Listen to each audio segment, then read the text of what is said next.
평택은 전국에서 거래량이 가장 높았던 곳입니다. 3억대에 분양했던 아파트가 3배 넘게 올라 9억을 넘겼던 경우도 있습니다. 평택과 인접해 있는 오산의 상황도 비슷한데요. 상승장에서의 상승폭이 컸던 만큼 고점에 물린 사람들도 너무 많습니다. 그들의 공통점은 남들이 돈 벌었다는 얘기만 듣고 무작정 매수했다는 점입니다. 그 중에는 수억 이상씩 손해를 보고 있는 분들도 계신데요. 지난 상승장 결혼 5년차인 승호 씨네 부부는 부동산 공부에 한창이었습니다. 사실 그 전까지 부동산의 부자도 모르던 두 사람은 당시 부동산이 급격히 오르는 걸 보고 뒤처지지 않기 위해 공부를 시작했습니다. 그렇게 시간 날 때마다 유튜브와 블로그 각종 서적을 뒤지며 부동산 투자 공부를 하고 있었습니다. 그러던 어느 날 한 영상을 보게 됐는데요. 이 지역에 투자하면 무조건 돈 벌 수 있습니다. 각종 호재가 눈에 들어왔고 부동산 전문가는 말했습니다. 지금이 부동산 투자의 마지막 기회. 고덕 신도시와 지제역 그리고 브레인시티. 평택에서 기회를 노려보세요. 하나같이 부동산 투자 심리를 자극하는 문장들이었습니다. 그 당시 대학 동기와 회사 동료들도 다들 부동산 이야기를 하며 자랑하기 바빴습니다. 아내 유연님과 대학 친구인 미니님은 신혼 때 무리해서 샀던 서울 아파트가 벌써 2억이나 올랐다며 부동산 시세 그래프를 보여줬습니다. 앞으로 서울 집값은 계속 오를 것 같다라는 미니님의 말에 유연님은 마음속에 불안감이 커졌습니다. 우리는 지금 전세 살고 있는데 계속 이렇게 살아도 되는 건가? 당시 부부는 저렴한 구축 아파트의 전셋집에서 월급을 저축하며 투자 기회를 노리고 있었습니다. 매번 떨어지는 신혼부부 전용 청약에 지쳐 있었죠. 하지만 서울 수도권의 아파트 가격은 이미 그들이 모아놓은 돈으로는 꿈도 꾸기 어려운 수준이었죠. 이대로라면 평생 집 한 채 못 사겠구나 라는 불안이 부부의 마음을 짓눌렀습니다. 하지만 2%대 저금리 주택담보대출을 활용하면 부동산 투자가 불가능한 꿈만은 아니었습니다. 지인들의 성공담과 커뮤니티의 상승론에 휩싸인 부부는 점점 더 크게 투자에 대한 욕심이 생겼습니다. 밤낮을 가리지 않고 부동산 관련 자료를 검색했죠. 수도권 구축 급매, 부동산 투자 방법, 소액 투자. 머릿속은 온통 부동산으로 가득했습니다. 그러던 중 유튜버의 말 한마디가 부부의 투자 심리를 자극했습니다. 지금 갭 투자로 시드머니를 늘리고 갈아타기를 하면서 점점 서울 쪽으로 이동하세요. 어느 토요일 저녁 부부 동반 모임에 나갔습니다. 오랜만에 만난 지인들과 술잔을 기울이며 이런저런 이야기를 나누던 중 한 부부가 자신만만하게 말을 꺼냈죠. 요즘 오산이랑 평택 쪽 부동산이 핫해요. 서울에서까지 와서 사더라고요. 저희도 그쪽에 투자해서 2년 만에 3억 정도 번 것 같네요. 그 말은 이들의 귀에 쏙 박혔습니다. 갭 투자하면 투자 금액도 별로 안 들어가요. 어차피 전세 가격도 계속 올라서 걱정할 것도 없어요. 전세 끼고 사뒀다가 집값이 오르면 팔고 더 좋은 집을 살 수 있다니. 이건 기회 같았죠. 그들은 결심했습니다. 그래, 갭 투자라면 우리도 할 수 있어. 부부는 수도권 근교, 특히 경기 남부, 동탄이나 평택, 오산 위주로 매물을 살펴봤습니다. 서울에서 그렇게 멀지 않고 잘 아는 지역들이었죠. 그들은 주말마다 부동산 중개업소와 분양 홍보관을 돌며 정보를 모았습니다. 그러던 중 한 부동산 사장이 자신감 넘치는 목소리로 말했습니다. 평택은 앞으로 경기도를 대표하는 도시가 됩니다. 지금 전세 끼고 사면 소액으로도 아파트 한 채 살 수 있어요. 2년 뒤엔 최소 2억은 오릅니다. 평택은 앞으로 동탄처럼 오릅니다. 곧 신도시가 완성되고 삼성이 확장하면 더 뜰 거예요. 다른 직원도 자신감 넘치는 목소리로 말했죠. 사장님, 이 매물은 진짜 마지막이에요. 아직도 저렴한 거예요. 절대 후회 안 하십니다. 부부는 마지막이라는 말에 마음이 급해졌습니다. 소액으로 살 수 있고 앞으로 2년 안에 크게 오른다는 말. 그들은 머릿속으로 고민에 빠졌습니다. 혹시라도 문제될 게 있나? 부동산에서는 계속 그들을 설득했어요. 두 분에게 딱 어울리는 매물이에요. 이 금액으론 이제 못 사요. 집으로 돌아와 해당 아파트를 검색해봤죠. 각종 블로그나 기사에서도 오른다는 얘기가 한창이었습니다. 결국 부부는 확신을 갖게 됐습니다. 평택의 신축 아파트는 매매가가 4억 3천만 원, 전세는 2억 9천만 원이었습니다. 갭은 1억 4천만 원이었죠. 부부는 저축 6천만 원, 신용대출 3천만 원, 청약 통장에 들어있던 돈, 그리고 부모님께 빌린 돈까지 합쳐 총 1억 4천만 원의 자금을 마련했습니다. 이를 기반으로 평택의 아파트를 갭투자로 계약했습니다. 1억 4천만 원으로 4억이 넘는 집을 샀다는 게 뿌듯했습니다. 계약서를 쓰는 순간 부부는 우리도 드디어 부동산 투자자가 됐다는 생각에 가슴이 벅찼습니다. 2022년은 부부에게 뭐든 되는 해였습니다. 그 시기 평택 부동산 시장은 가장 핫했고 그들이 투자한 아파트는 가격이 치솟았습니다. 계약한 지 2달 만에 4억 5천만 원의 매매 거래가 진행됐죠. 한 달에 1천만 원씩 번 기분이 들어서 너무 행복했습니다. 이 소식을 들은 부모님들도 기뻐하셨죠. 부부는 매일 부동산 앱에서 시세를 캡처하며 행복했습니다. 호가는 어느새 5억을 넘었고 탑층 매물은 7억까지도 올라왔습니다. 그들은 부부 동반 모임에서 이렇게 자랑하곤 했습니다. 이제 앞으로 평택 아파트는 계속 오를 거야. 너희들도 얼른 투자해. 친구들은 부러워했고 부부는 확신에 차 있었습니다. 다음 계획을 세우며 행복했습니다. 우리 이 아파트를 비싸게 팔아서 시세 차익을 만들고 동탄의 20평대 아파트로 갈아타자. 마치 부동산 고수가 된 것 같은 느낌이었고 블로그도 개설해 부동산 투자 스토리를 작성하기도 했습니다. 그뿐만 아니라 상승장은 부부의 소비 패턴도 완전히 바꿨습니다. 집값이 오르면서 마치 부자가 된 듯한 착각에 빠졌죠. 집으로 매달 1천만 원씩 버는데 이 정도쯤이야 라는 생각으로 쇼핑도 자주 하고 거의 매일 외식을 했죠. 아직 시세 차익을 본 것도 아니었는데 올라가는 숫자만 보고 부부는 이미 돈을 번 것처럼 행동했던 거죠. 매달 늘어가는 카드값을 볼 때마다 조금씩 불안했지만 어차피 집값이 오르면 다 해결될 거기 때문에 큰 문제 없을 거라 생각했습니다. 주말마다 스크린 골프와 명품 쇼핑을 즐기며 성공한 투자자라고 느꼈습니다. 하지만 이 모든 소비는 그들의 재정 상황을 점점 더 악화시키고 있었습니다. 불과 몇 달 만에 금리 인상으로 전세와 매매 금액이 동반 하락하기 시작했습니다. 전세 대신 월세가 늘어났고 그에 따라 부부가 계약한 아파트의 전세 시세도 급락했습니다.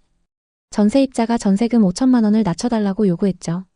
마이너스 통장 대출에 고금리 대출로 5천만 원을 겨우 구해 전세 재계약을 진행했습니다. 더 나쁜 소식은 4억 3천만 원에 계약했던 아파트의 시세가 2억 9천만 원까지 하락했다는 겁니다. 이자 폭탄을 맞으면서 순식간에 1억 5천만 원을 날려버린 셈이었죠. 2025년 5월 동일 타입의 거래 금액은 2억 8천만 원이었습니다. 부부는 아직도 1억 5천만 원 손해 중입니다. 결국 갭투자로 시세 차익을 보려던 계획은 완전히 틀어졌고 언제 본전까지 회복할지도 알 수 없는 상황입니다. 평택과 인접해 있는 오산의 상황도 비슷합니다. 역 주변 단지들도 하락세를 면치 못하고 있는데요. 먼저 평택과 오산에서 상승률이 가장 높았던 아파트들의 시세 변화를 구체적으로 살펴보겠습니다. 오산대역 인근의 대표 단지인 오산대역 세교자이 84타입은 2021년 최고가 7억 3,500만 원에 거래되었지만 2025년 4월 기준 약 5억 5,700만 원으로 떨어졌습니다. 무려 2억 원 가까이 하락한 셈입니다. 이 단지는 2018년에 준공된 역세권 신축 아파트임에도 불구하고 고점 대비 큰 조정이 이루어졌습니다. 이는 세교 신도시 내 공급 과잉과 인프라 부족이 주요 원인으로 분석됩니다. 평택 고덕 신도시의 사례도 살펴보겠습니다. 평택 고덕 신도시의 자연엔 자이 84타입 역시 2021년 9억까지 거래되었으나 2025년 4월 기준 5억 수준으로 정확히 4억 하락했습니다. 고덕국제 신도시는 삼성전자 반도체 공장과 협력사들의 입주로 초기 관심을 끌었지만 엄청난 수의 신축 아파트 공급이 이루어지며 매물이 계속적으로 쌓이고 있습니다. 이로 인해 추가 하락 가능성이 제기되고 있는 상황입니다. 그렇다면 오산과 평택의 부동산 시장이 왜 이렇게 하락했을까요? 오산 세교지구와 평택 고덕 신도시는 최근 대규모 아파트 단지가 연이어 입주하며 공급이 수요를 초과했습니다.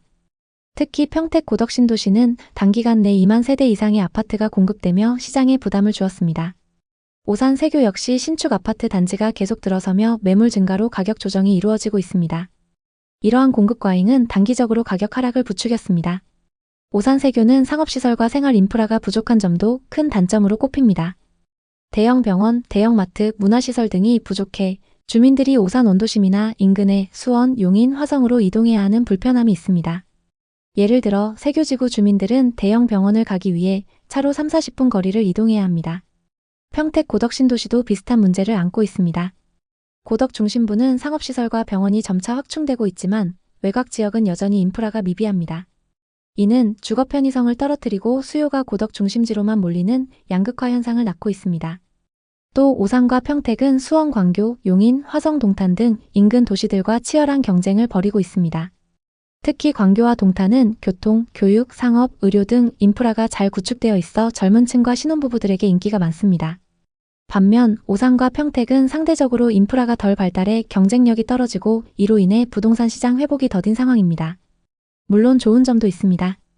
오산 세교지구는 깔끔한 신도시 환경과 가성비 좋은 아파트로 주목받고 있습니다. 현재 세교지구에는 자이, 힐스테이트, 레미안 등 브랜드 아파트가 다수 입주해 있으며 가격은 여전히 매력적입니다. 예를 들어 세교지구의 국민평형 아파트는 현재 4억에서 5억대의 매물로 나오고 있습니다. 이는 인근 수원이나 용인, 동탄에 비해 훨씬 합리적인 가격입니다. 그리고 세교지구의 상가 공실률은 놀라울 정도로 낮습니다. 이는 임대료가 상대적으로 저렴하고 주민들이 지역 내에서 소비하며 활발히 생활하고 있다는 증거입니다. 오히려 광교나 동탄의 상권은 활성화에 어려움을 겪고 있어 세교의 상권이 상대적으로 안정적임을 알 수 있습니다. 한 30대 신혼부부는 초등학교와 유치원이 도보거리에 있어 아이 키우기에 정말 좋아요. 동네가 조용하고 공기도 맑아서 만족스럽습니다. 라고 전했습니다. 하지만 의료와 상업시설 부족은 공통된 불만이었습니다. 50대 주민부는 무릎 통증 때문에 물리치료를 받으려면 시내까지 40분씩 걸려요. 대형 병원이 없어서 아쉬워요. 라고 토로했습니다. 다만 희망적인 소식도 있습니다. 오산시는 세교지구 내 대형 메디컬 센터와 복합상업시설을 2026년까지 완공할 계획을 발표했습니다. 또 다른 주민은 곧 병원이 들어온다고 들었어요. 상가가 더 활성화되면 좋을 것 같아요. 라며 기대감을 드러냈습니다. 세교지구의 한 부동산 사무소에서 만난 김모 공인중개사는 세교는 오산의 강남이에요. 오산천이 흐르고 동탄과 용인으로의 교통 접근성이 좋아 젊은 층이 많이 찾죠. 라고 말했습니다. 현재 아파트 거래는 다소 주춤하지만 4억 5억 원대의 적정 가격 매물은 빠르게 소진되고 있다고 했는데요. 그분은 집값이 급등하지 않고 물가 상승분 정도만 반영돼 실수요자들에게 좋은 기회예요. 장기적으로 인프라가 개선되면 가치가 더 오를 겁니다. 라며 상승을 전망했습니다. 평택은 오산과 달리 글로벌 기업들이 몰려드는 산업 중심지입니다.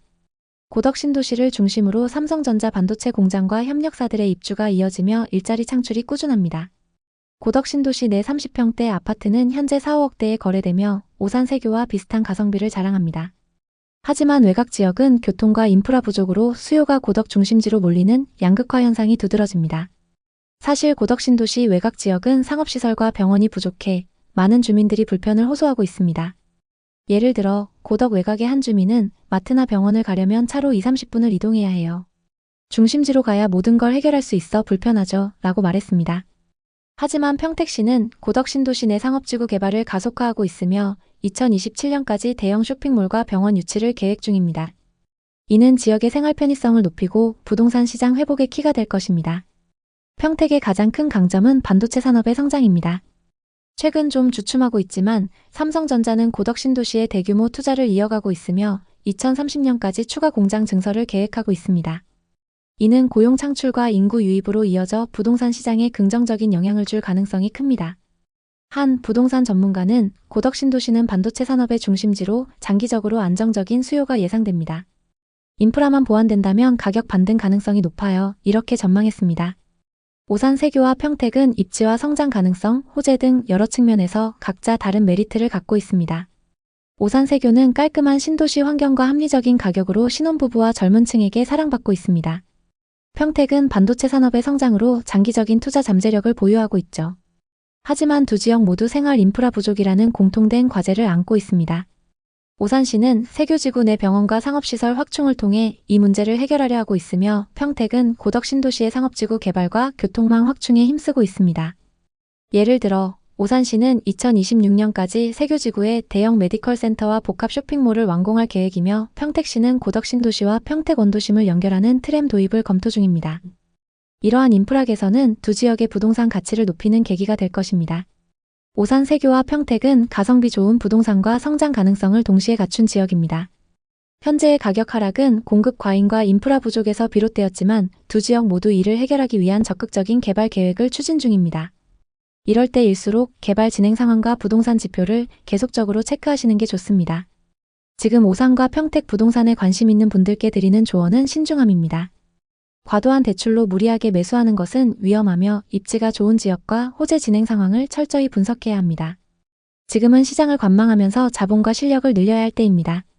앞으로도 오산과 평택을 포함한 부동산 시장의 최신 현황을 빠르고 정확하게 전달하겠습니다. 오늘 영상이 도움이 되셨다면 구독과 좋아요 부탁드립니다. 여러분의 성공적인 부동산 투자를 항상 응원합니다. 감사합니다.